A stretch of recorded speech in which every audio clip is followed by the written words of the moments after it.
So if you're interested in trying some of the fast finger picking techniques that I do, or you're just interested in improving your picking technique in general, then maybe this is the video for you.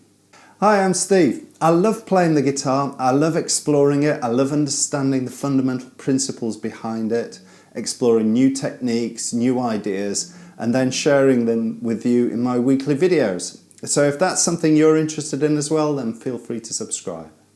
Not so long ago I was swapping some messages with one of my Patreons about fast finger picking and some of the exercises that he might want to try, and I thought maybe I'll turn all this into a video just to give him something to work with as well. Now what I'll do is I'll start by discussing the Tremolo technique. I know I've covered this in other videos, but it's worth just getting back to basics again, and then we'll move on to the fun stuff. I've also created a PDF to go with this as well, so feel free to download that. That's got all of the exercises tabbed out in it as well, so that'll be useful to you. But let's start with the Tremolo technique. So the technique is based on the classical guitar tremolo technique, where you play a sequence which is thumb, third, second, first, thumb, third, second, first, over and over again. Now what I've done is I've applied that to the electric guitar. What's crucial here is that I maintain that pattern all the time, and I've talked about this in other videos. I'll put a link in here just so if you want to dig into the background to the technique itself. But let's zoom in and I'll show you in a bit more detail. Okay, so I'm just going to use a nice clean guitar, no effects on, nothing like that. Just going to play this top E string, and all I'm going to do is thumb, third, second, first. Can you see that? And that's the movement. And like I always say, just try and get it as smooth and even as you can.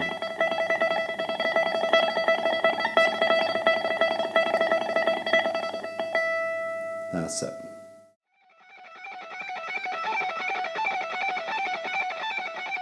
Okay, let's bring the left hand into play, so we're interlocking left and right hand movements with a very simple pattern to start with. So let's zoom in and I'll show you what I've been playing. Okay, so let's just start with a nice easy 4-note pattern, and it's just this one. So 14, 15, 14, 12. Nice 4-note pattern, nice and easy to play. But can you see I'm still doing that thumb, thumb, third, second, first, thumb, third, second, first.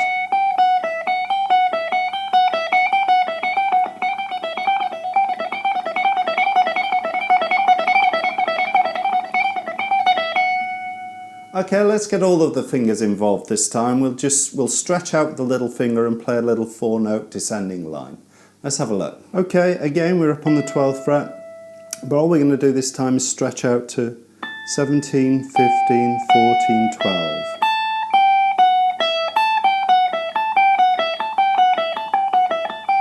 And again I'm doing thumb, third, second, first, thumb, third, second, first.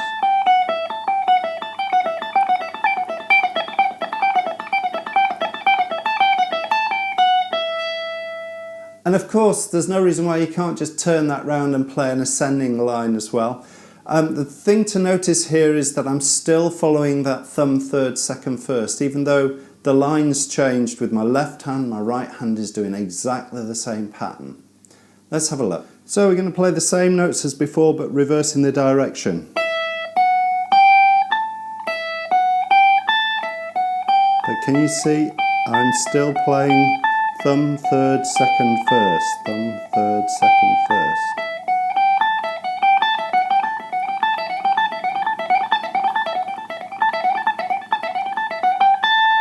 So the right hand always makes that movement.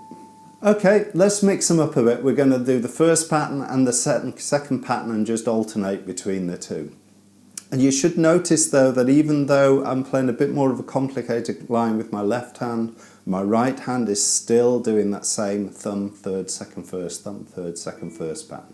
Let's have a look. Okay, so we're just going to use the first pattern, then second pattern, first pattern, second pattern.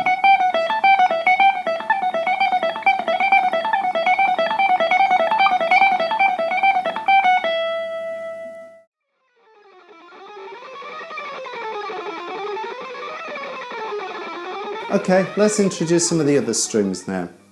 We're going to play a 4-note per string type pattern still, because not surprisingly that's the easiest way of playing these kinds of lines, because you're playing a 4-note picking pattern. And what I thought I'd do is just do a simple descending chromatic line just over an octave, playing 4 notes a string. So let's zoom in and we'll see how we do that. So we're starting from the top E and we play 4 notes, and then we move across one set of strings and down one set of frets. Play the 4 notes there, and then the 4 notes directly across on the G string, and then reach across for that low E, and then come back up again. And then you've made it all the way up to the top again. And hopefully you can see my picking is still just the same. It's still thumb, third, second, first, thumb, third, second, first, thumb, second, first, thumb, third, second, first, thumb, third, second, first, thumb, third, second, first, and then at the top.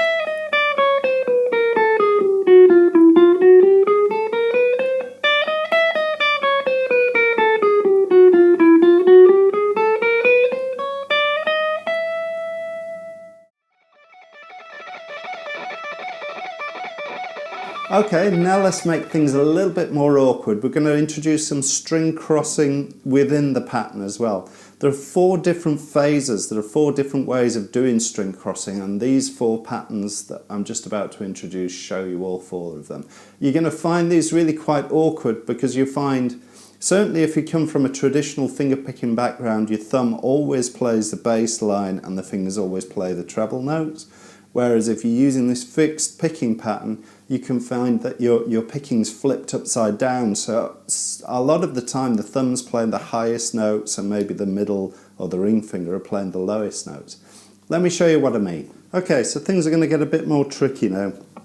We're just going to play 4 notes again, and they're just these 4. So we're starting on the B string on the D, then E, F sharp, E. So that's 15, 12, 14, 12.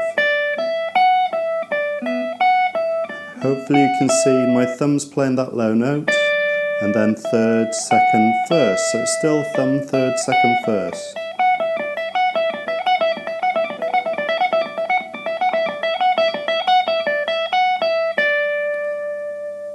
Okay, so the next pattern is going to be a bit more tricky. It's the same 4 notes, but I'm starting on a different note. I'm starting on that E, so I'm going E, F sharp, E, then down to the D there. And if you look at my picking, I'm starting them with my thumb. So thumb, third, second, and then the index finger plays the B string.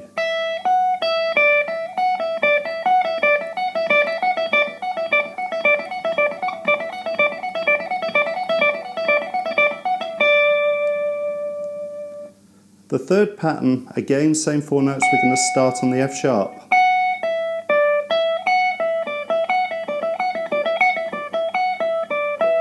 But this time I'm starting with my thumb, so it's going thumb, third, second, so that the middle finger is playing the D, then the index finger plays that E. So this is going to feel really quite awkward, because your thumb is playing higher strings than your fingers are.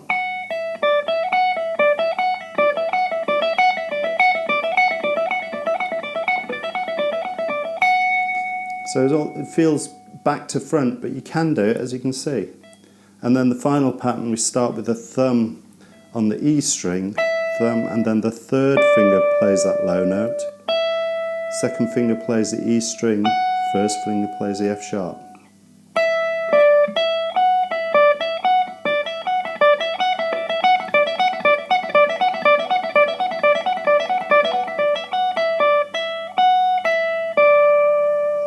So those 4 patterns, quite tricky, but if you can get the hang of that, then you've got this system broken. Okay, let's move on to something a bit more complex now.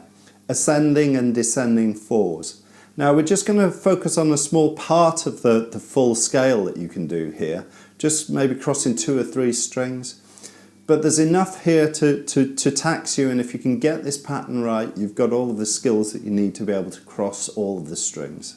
So it's definitely worth working on this one. Let's zoom in and have a go. Okay, so all we're going to do is descend in 3 groups of 4 and then ascend from the A.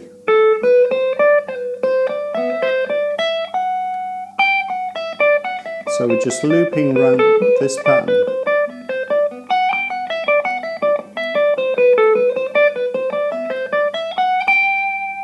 So hopefully you can see all I'm still doing is this thumb, 3rd, 2nd, 1st, thumb, 3rd, 2nd, 1st, thumb, 3rd, 2nd, 1st, and then I start the ascend from that A, thumb, 3rd, 2nd, 1st, thumb, 3rd, 2nd, 1st, thumb, 3rd, 2nd, 1st.